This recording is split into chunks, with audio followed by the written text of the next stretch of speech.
করি সকলেই ভালো আছেন। পবিত্র এই মাসে মাহে রমজানে আমাদের রোজাকে, কিয়ামকে, সেহরি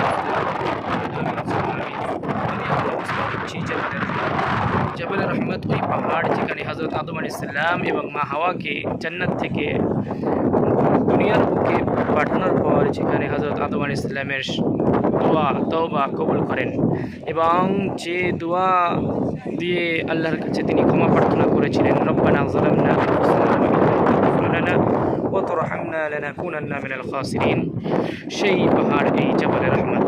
এখানে আল্লাহ তাআলার পক্ষ থেকে সর্বপ্রথম হযরত আদম আলাইহিস সালামের উপর রহমত অবতীর্ণ হয়েছিল এবং তাকে মাগফিরাত করে দেওয়া হয়েছিল, ক্ষমা করে দেওয়া হয়েছিল।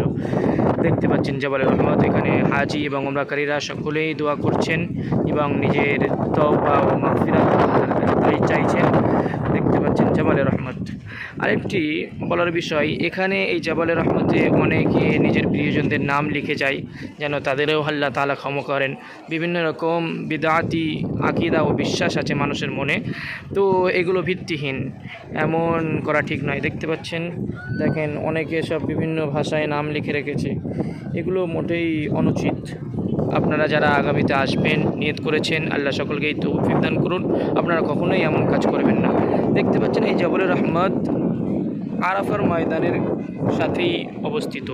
এই যে দূর দূরান্ত পর্যন্ত দেখতে পাচ্ছেন, এটা আরাফার ময়দান। এখানে হাজিরা 9 জিলহজ্জা তারিখে আসে। এখানে একটা হাজার রুকুন, এখানে অবস্থান না করলে হজ সম্পূর্ণ হয় না। এই হলুদ বোর্ড লাগানো আছে চারিপাশে আরাফার ময়দানে। এটা হচ্ছে হুদুদে আরাফার মধ্যে। আল্লাহ শুকুর, আল্লাহ তাআলা দ্বিতীয়বার এখানে আসার তৌফিক দান করেছেন। আল্লাহর কাছে আরও দোয়া করি আল্লাহ তাআলা যেন বারবার যেখানে এখানে আসার, জিয়ারত করার এবং এখান থেকে মাফি এবং ক্ষমা প্রার্থনা করার তৌফিক দান করেন। যেমনভাবে হযরত আদম আলাইহিস সালামকে এই পাহাড় থেকে আল্লাহ তাআলা তওবা কবুল করেছিলেন, আমার তওবা, সকলের তওবা, সমস্ত উমরাকারীর করা তওবা, হাজিদের তওবা আল্লাহ তাআলা কবুল করুন। আমিন সুম্মা আমিন। এবং সকলের জন্য এই পাহাড় থেকে দোয়া করি আল্লাহ তাআলা সমস্ত মুসলমানদের এখানে আসার এবং নিজের মাগফিরাত, নিজের ক্ষমা প্রার্থনা করার তৌফিক দান করুন। আমিন সুম্মা আমিন। আসসালামু আলাইকুম ওয়া রাহমাতুল্লাহ।